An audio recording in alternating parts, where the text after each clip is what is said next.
వార్తల్ని సురు చేద్దామా? ఇంకెందుకు ఆలస్యం, ముందుగల హెడ్లైన్. సీఎం సారు కొన్నాడు కొత్త బండ్లు, మీరు అప్పుడే తిప్పకుండ్రి కండ్లు. జైలుకు పోయి పాఠాలు నేర్చిన రేవంతం, జల్దిగానే తెలిసింది ఖైదీల జీవితం.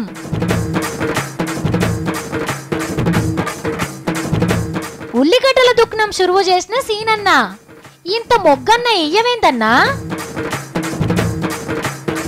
అందమైన ఆడోళ్ళకేనట ఆపతి, మీరే చెప్పాలే ఆయన ఏ బాపతి. చెట్ల మీద ఎగిరి దుంకుతున్న సత్తి, పేపర్లు వచ్చి నువ్వు చదవలేవాక రోజుగా చెట్టు మీద ఎక్కి వెళ్ళాడుతున్నంట, మస్తు తెలివి పెరుగుతుందంట. చూసుకోవాలి, అన్ని నేర్చుకోవాలమ్మా నువ్వు. ఏది లేనోళ్ళు నడుచుకుంటూ పోతారు, జరన్ని పైసలున్నోళ్ళు సైకిల్ మీద పోతారు, ఇంకా జర ఎక్కువ పైసలుంటే మోటార్ సైకిల్ కొనుక్కుంటారు. ఆందాని మంచిగున్నోళ్ళు కార్లలో తిరుగుతారు. కోటీశ్వర్లు గాలి మోటార్ల తప్ప భూమి మీదకి వెళ్ళే పోరు. అసొంటిది రిచ్ స్టేట్ నేలే మనుషులు ఇంకెట్లుండాలే? తొడిగిన అంగేం తొడగద్దు, ఎక్కిన కారు ఎక్కద్దు, ఉన్న ఇంట్లోనే ఎల్లకాలం ఉండొద్దు, ఉంటే నలుగుట్ల నాదనైతారు. తెలంగాణ ధనిక రాష్ట్రం అనే పేరును బరాబర్ నిలబెడుతున్నాడు సీఎం సారు. పోతే పోయినాయి పైసలు అని మళ్ళా 4 కొత్త కార్లు కొన్నాడు. ఎట్లున్నాయో చూడండి ల్యాండ్ క్రూజియర్ బండ్లు. ఒక్కో దానికి 1,19,00,000, అంటే 4 బండ్లకు కలిపి 4,76,00,000 రూపాయలు మాత్రమే. ఇక మన ముఖ్యమంత్రి సార్ ఇంత పెద్ద కాలరాల రయ్య అని దూసుకపోతుంటే నా సామిరంగా ఎంత అంతంగా ఉంటుందో.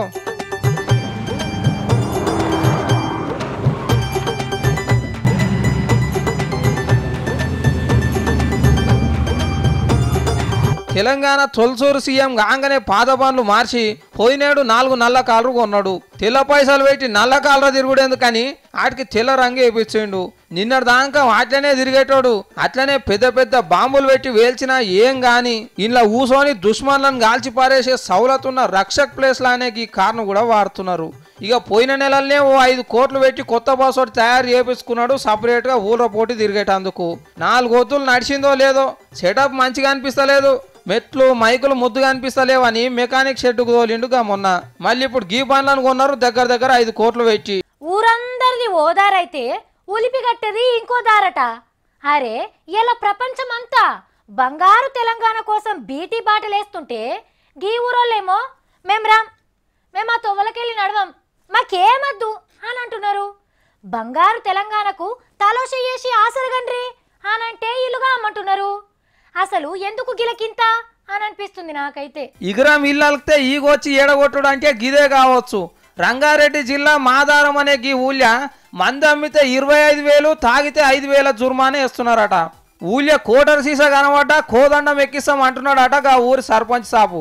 మందు లేని ఊరు మాదారం అని చరిత్రకు ఎక్కుదామని చూస్తున్నారు గాని సర్కారుకు వ్యతిరేకంగా పనిచేస్తున్నామన్న ముచ్చట తెలుస్తలేదు వీళ్ళకు. ప్రజల వద్దకు పాలన లేక పబ్లిక్ తానికి మందు పథకం వద్దంటున్నారు. 500 మంది ఉంటే నీళ్ళ ట్యాంక్ మంజూరు చేసినట్టు 10,000 మందికో మందు దుకాణం పెట్టిస్తున్నారు. బోరెండి పోతుందేమో కానీ దుకాణం లూటయ్యే ముచ్చటే ఉండదు. పిరం మందుకు పైసలు లేక తాగేటోళ్ళు 4 గుంజి 4 కిలో పడుతున్నారని అగ్గో మందును కూడా తెస్తున్నారు. 15 రూపాయలకు నీళ్ళ బాటిల్ కూడా రాదు. అసొంటిది అదే 15 రూపాయలకు 90 మందు బాటిల్ అమ్మే సౌలత్ చేస్తున్నది మన కోసం కాదా? ఆడికి చాలకుంటే 10 రూపాయలకు సీసాలు తెమ్మని డిమాండ్లు పెట్టాలి. దేవుని ప్రసారం లెక్క నాకింత అని ఎగవాడాలి గాని మందు అమ్మనీయం ఎవరిని దాగనీయం అంటే ఎట్లా? ఆఫీసర్లకు తీరకుండా చేస్తుంటే మీరు సాలకుండా చేస్తారు. రేషన్ బియ్యం పనికి పువ్వు పథకం వద్దంటున్నావా? వద్దంటలేం కదా. మందు పథకం కూడా గసొంటిదే అనుకొని తాగాలే ఊగాలే. ఈడిది పోయి పేనాయి ఇల్లంతా మూసుకపోతే ఎవరు బాధ్యులు? మందు సీసాల మంత్రి పద్మారావు సార్కి కోపం రాకముందుకే మందు అమ్మటోళ్లకు లోన్లు ఇస్తాం, తాగేటోళ్లకు అప్పులు ఇస్తామని పంచాయతీ బోర్డు కాడ తీర్మానం చేయండి. గప్పుడు మీ ఊరిని ఆదర్శ గ్రామం కింద ఆబ్కారీ ఆఫీసర్లు గుర్తిస్తారు అని అంటున్నారు మంచి రిమ్మ మీద ఉన్నోళ్ళు. పిల్లిని బోన్లేసి పెడితే అది పులైతుంది అంటారు కదా, మరి పులిని జైలేసి పెడితే ఏమైతుందో నాకు కూడా తెలియదు. కానీ సైకిల్ గుర్తోళ్ళు మా పులి అని చెప్పుకుంటున్న రేవంత్ రెడ్డి సారు ఏమైందో తెలుసునా? కోపంతో రగిలిపోతుండా, పంజా ఇసిరేందుకు రెడీ అవుతుండా? అసలు రేవంత్ సారు జైల్లోకి పోయినాక ఏం తెలుసుకున్నాడు? తింటే గాని రుచి తెలియదు, దిగితే గాని లోతు తెలియదు అన్నట్టు మన రేవంత్ రెడ్డి సార్ కూడా 4 రోజులు జైలు ఉండేసరికి ఖైదీల కష్టాలు ఎట్లుంటాయో ఎరకాయినాయి. గందుకే జైళ్లలో ఎవ్వరు జోలికి పోకుండా మంచి ఖైదీలను విడుదల చేయాలని సీఎం కేసీఆర్ సార్కు పబ్లిక్ ఉత్తరం రాసిండు. మరి మొన్న జైల్లో పడ్డప్పుడు తెలియక తప్పు చేసినాం, బయటికి తోలితే 4 నజర్కే రాకుండా బతుకుతామని చాలా మంది ఖైదీలు రేవంత్ సార్ ముంగట గోసెల్ల తీసిండ్రట. నెల రోజుల బట్టి రేవంత్ సార్ జైల్లోనే ఉండి ఖైదీల తిప్పలు కండ్ల చూసేసరికి బయటికి వచ్చినాక ఎట్లనైనా బయటికి తీసుకొచ్చే పని ముంగటేసుకున్నాడు. కానీ గిట్లనే లీడర్లు అందరికీ హాస్టల్ పోరగాన్ల బాధలు ఎట్లుంటాయో ఎరకేటట్టు ఓ ఏడాది పొడుగు హాస్టల్ ఉంచితే ఎంత చక్కగా ఉంటుంది. మళ్ళొచ్చే ఏటికి హాస్టళ్లలో తక్లీఫ్ అనేదే కనిపించేది. ఓ 2 లీటర్ల పెట్రోల్ ఓపించి 2 రోజులు దాంతోటే తిరగాలని రూల్ ఒకటి పెడితే పెట్రోల్ రేట్ తోని పబ్లిక్ వాడే తిప్పలు ఎరకైతాయి. రేషన్ షాపులు ఇచ్చే సరుకులతోని నెల పొడుగు సంసారం చేయాలనే చట్టం చేస్తే పేదోళ్ళ సంసారం గుట్టేందో లీడర్ల శవనో పడుతుంది. అట్లనే కొన్నొద్దులు లీడర్లు నాగలు పట్టించి వ్యవసాయం చేయమంటే చక్కగా ఎరకైతుంది రైతుల కష్టాలు ఏంటియో. సర్కార్ దవాఖానలనే వైద్యం చేయించుకోవాలి, సర్కార్ బళ్ళలనే అలా పోరగాళ్ళని చదివియాలి, కాళ్ళు గీళ్ళు ఇడిచిపెట్టి ఆర్టీసీ బస్సులనే తిరగాలి అని ఇట్లా ఏ సమస్యలైనా వాటి రుచి ఏందో లీడర్లకు తెలిసేటట్టు చేస్తే తెల్లారటర కల్లా అన్నిటికన్నీ మంచి కావా. ఇదే ముచ్చట సర్కారు వాళ్ళకి అడిగేటట్టు పబ్లిక్ కళ్ళు తెరిపించిండు రేవంత్ సార్ కేసీఆర్ సార్కు ఉత్తరం రాసి. ఏడాది కిందట ఇదే దినం ఏమేం జరిగినాయో మీకు యాదున్నాయా? 199 మంది మర్చిపోయే ఉంటారు. కానీ గీ లీడర్ అయితే ఆ దినం మొత్తం ఏం జరిగిందో యాది పెట్టుకున్నాడు. పొల్లు పోకుంటా మాట్లాడిందే మళ్ళా మాట్లాడిండ్రు మైకుల ముంగట. మరి ఆ లీడర్ ఎవరు, ఆ దినం ఏం జరిగింది, ఇయ్యలేం మాట్లాడిండ్రో తెలుసుకోవాలి కదా. చలో గాంధీ భవన్. కరీంనగర్ పట్టణం ఒక అద్దం తునుకలాగా తయారైతుంది. లండన్, న్యూయార్క్ నగరాలలో ఉండే మోడల్లో ఈ పట్టణం తయారైతుంది. అప్పుడు కరీంనగర్ కు సీఎం సార్ వచ్చినప్పుడు ఏమేం చెప్పిండో పేపర్లను సాక్ష్యాలు చూపెట్టుకుంటా మాట్లాడిండ్రు కరీంనగర్ లీడర్లు. మొదలు జీవన్ రెడ్డి సార్ ఏం చెప్తాడో ఇందా చెప్పు సారు. అసలు మీ మాటలకు చేతలకు పొత్తులు లేకుండా పోతుంది, ఎక్కడ పోయినా ప్రకటనలే తప్ప కార్యాచరణ లేకుండా పోతుందని చెప్పండి. నేను చేస్తుండొచ్చు సారు. ఏడాది లోపట్లనే లండన్, న్యూయార్క్ లెక్క కావాలంటే అవుతుందా? టైం పట్టదా? జర ఓపిక పట్టుండ్రి. ఇక పొన్నం సార్ ఏమంటాడు, నా చర్మం ఒలిచి చెప్పులు కుట్టించిన ఈ కరీంనగర్ ప్రజల రుణం తీర్చుకొని అన్నాడు. కానీ ఇలా గజ్వేల్ ముద్దు కరీంనగర్ వద్దనే అన్ని కార్యక్రమాలు గజ్వేల్కే చేస్తూ మీరు మీ జిల్లా కోసం దండలాడుతున్నట్టే ఆయనను గెలిపించిన పబ్లిక్ కోసం గాయన దండలాడుతున్నాడు. గంతే. జర ఆగుండ్రి. మొదలైతే గజ్వేల్ని గడ్డ మీద పెట్టనీయుండ్రి. ఆటెంక హైదరాబాద్ ని అమెరికా లెక్క, పాత బస్తీని ఇస్తాంబుల్ లెక్క, కరీంనగర్ ని న్యూయార్క్ లెక్క చేస్తాడు కావచ్చు. ఇగో మీరందరూ మంచిగా నుండ్రి. ఉల్లిగడ్డలు చాలా అగ్వకు దొరికే అడ్రస్ చెప్పబోతున్నా. ఆ ఉల్లిగడ్డలు చేతికొస్తే మీ కండ్లకు నీళ్లు రావు. 2-3 గంటలు లైన్లో నిల్చునే ఓపిక ఎంతమందినైనా సరే తోసుకొని ముంగట్టుకోయే ధైర్య సాహసాలు అక్కర్లేవు. షీకిపోయి తూట్లు పడని ఓ సంచి పట్టుకొని పోతే చాలు, అగ్వకే ఉల్లిగడ్డలు వస్తాయి. ఉల్లి చేస్తున్న మేలు మన సర్కారు చేస్తున్న మేలు తల్లి కూడా ఏది. 50 దాటినా కిలో ఉల్లిగడ్డని 20 రూపాయలకే అమ్ముతున్నారు సర్కారు అంగట్లా. పట్నంలో ఎర్రగడ్డ రైతు బజార్లో మంత్రి షీనన్న అగ్వ ఉల్లిగడ్డ దుకాణం ఓపెన్ చేసిండు. ఎర్రుల్లిగడ్డను గులాబీ బుట్టలలో నింపి తయారుగా పెట్టిండ్రు సార్ వచ్చే వరకే. ఇక ఆధార్ కార్డు చూపించిన వాళ్ళ తన పైసలు తీసుకొని ఉల్లిగడ్డలు జోకిచ్చిండు షీనన్న. అగో చూడుండ్రి సార్ ఎట్లా జోకుతున్నాడో. ముత్యమంతా కూడా మొగ్గు పడతలేడు, సావుకారు కూడా ఇంత ఖచ్చితంగా జోకడు కావచ్చు.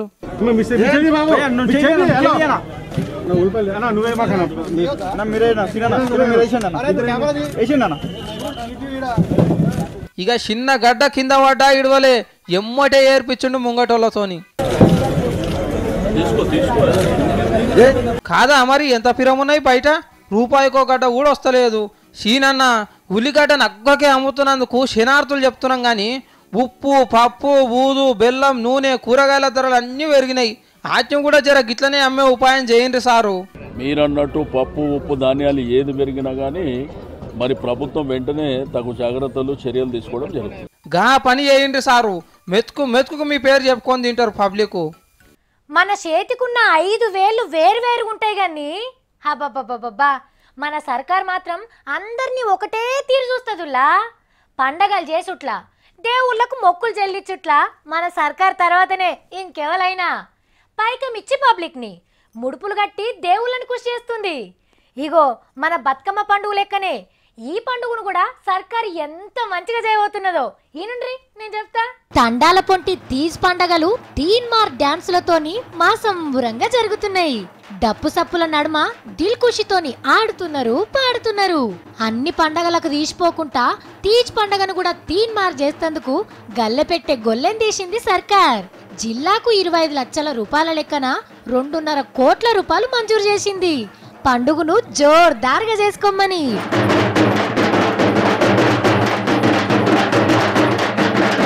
ధనిక రాష్ట్రమాయే ఏ పండగలు చేసినా ఏది తక్కువ కాకుండా అన్ని సర్కారే చూసుకుంటున్నది ముంగటవాడి. పట్నంలో నడుస్తున్న బోనాలకు 10 కోట్లు ఇచ్చింది. మొన్నటి రంజాన్ కు ముస్లిం అన్నదమ్ములను ఖుషి చేసేందుకు ఓ 26 కోట్లు ఖర్చు పెట్టిండ్రు. మరి గణపతి నవరాత్రులకు సర్కార్ ఎంత చంద రాస్తుందో చూడాలిగా. అటెంక బతుకమ్మ పండగ రాబోతున్నది. పోయిన తాప జిల్లాకో 1 కోటి రూపాయలు పెట్టి బతుకమ్మలు వేర్చి పండగ చేసిండ్రు.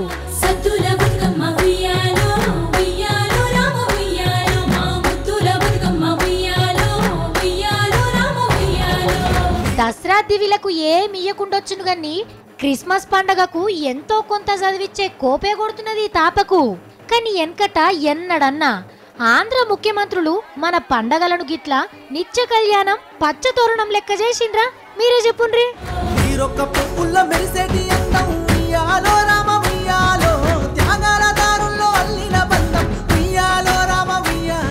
అబ్బా రోజు ఎటు పోతాడో ఏం వార్త తెస్తాడో అని నాకు భయం అవుతున్నది. కానీ భయమైన పిలవాలి కదా, పిలుస్తానుండ్రి. సతీ ఓ తమ్మి. 3 సార్లు మించిపోతా నేను తెలివిలా. అమెరికా ఒబామాను కూడా మించిపోతా. తెలివి మస్తు పెరుగుతుంది. కొమ్మను పట్టుకుని ఊతా. మళ్ళీ తెలివిలో కేసీఆర్ సార్ను మించిపోవాలి. ఎవ్వరు కనిపిస్తలేరు. చెట్టు అయితే ఊగుతున్నది. ఎవరున్నారబ్బా? సతీ నువ్వా? ఏందా పని? చెట్టు మీద కోతులెక్కి వెళ్ళాడుతున్నావు. ఓ సాపిట్లక్క, ఇవో చెట్లెక్కి వెళ్ళాడుతానంట మస్తు తెలివి పెరుగుతానంట. అక్క నీకు కూడా ఒక్కోసారి తెలివి తక్కువ అవుతుంది కదా, నువ్వు కూడా చెట్టెక్కి వెళ్ళాడుతాందా, నీకు కూడా తెలివి వస్తుంది. అక్క ఇప్పుడు ఏమన్నా ఆన్సర్లు అడుక్కో, క్వశ్చన్లు చెప్పేస్తా నేను తక్క. నిజంగా చెప్తావా? సరే మరి అయితే వర్షాలు ఎక్కడ పడతాయి?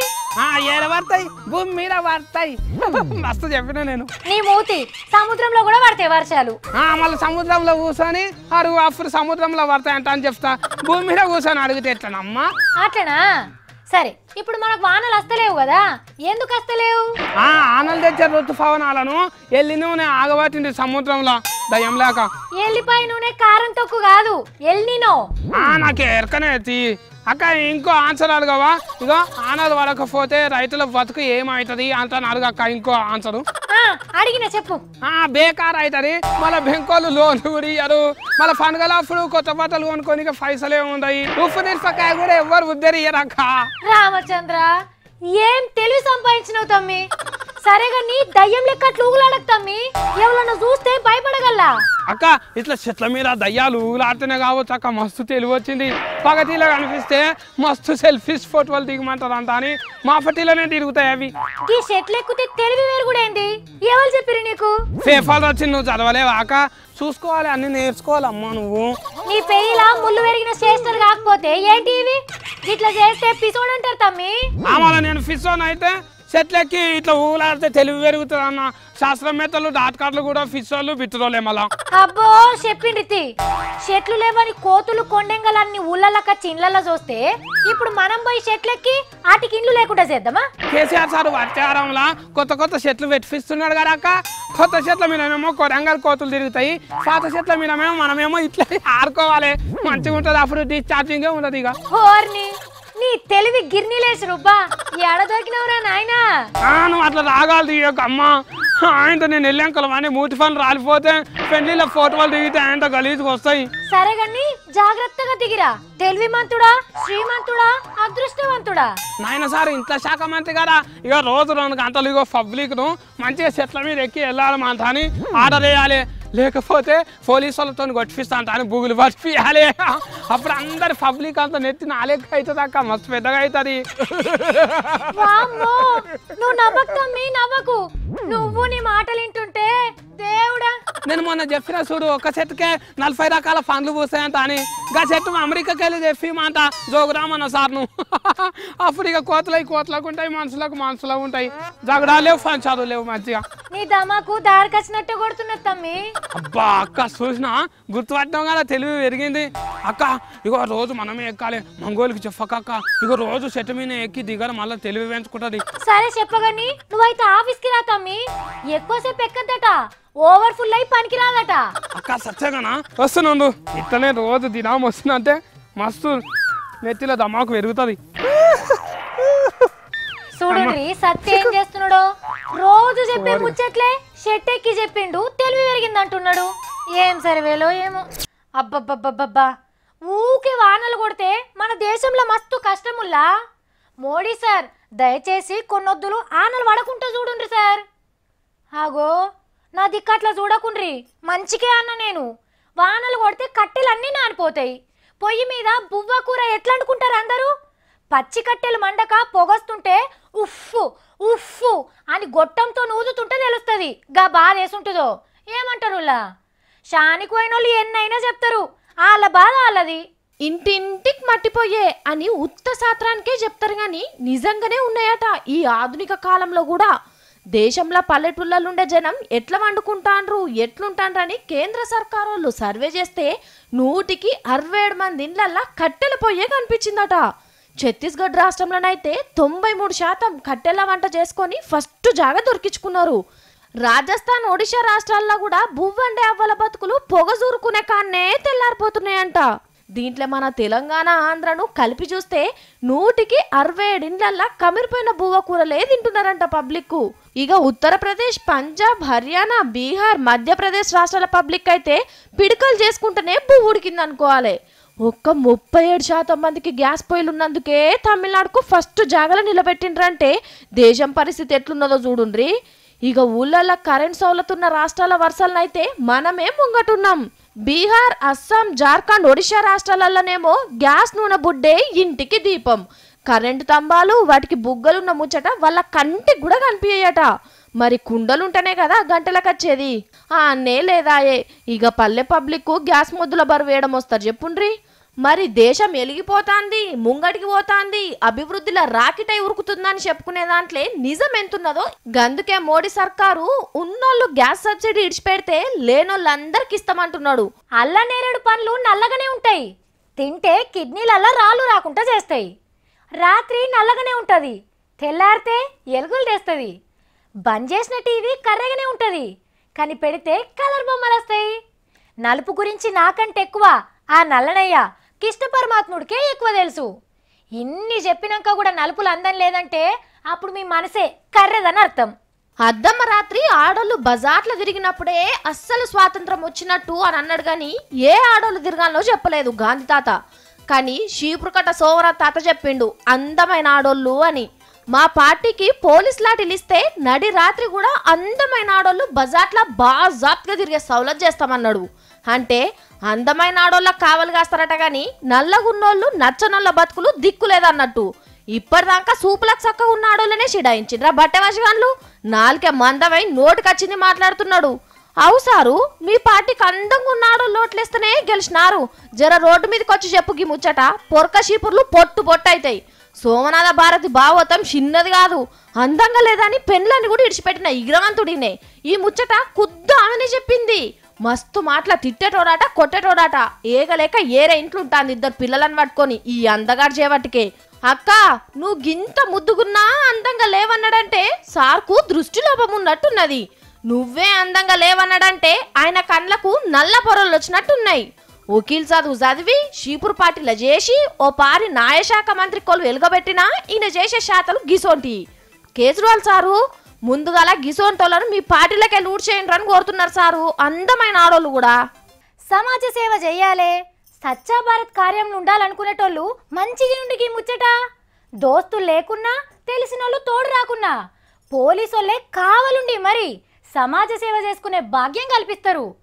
కాకుంటే మీరు చేయాల్సింది ఏంటంటే సుక్కేసి బండెక్కాలే పోలీసులకు దొరకాలే గంతే ఇక వీళ్ళంతా సమాజ సేవకు సచ్చా హైదరాబాద్ అండగా నిలిచిన వాళ్ళు తాగి బండ్లు నడిపి పోలీసు వాళ్ళకి దొరికితే కోర్టుకి ఇచ్చేసింది ఇళ్లకు.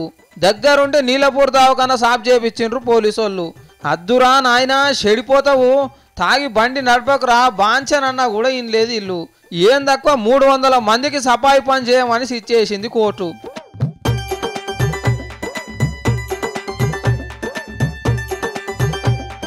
ఈ పెద్దన్నలను చూసానా జర నేర్చుకోండి. తాగితే తాగుండ్రి కానీ జరంత భద్రము. ఇంటికాడ చీకటి పడంగానే అవ్వయ్యలు పిల్లలు మీకోసం ఎదురు చూస్తారు.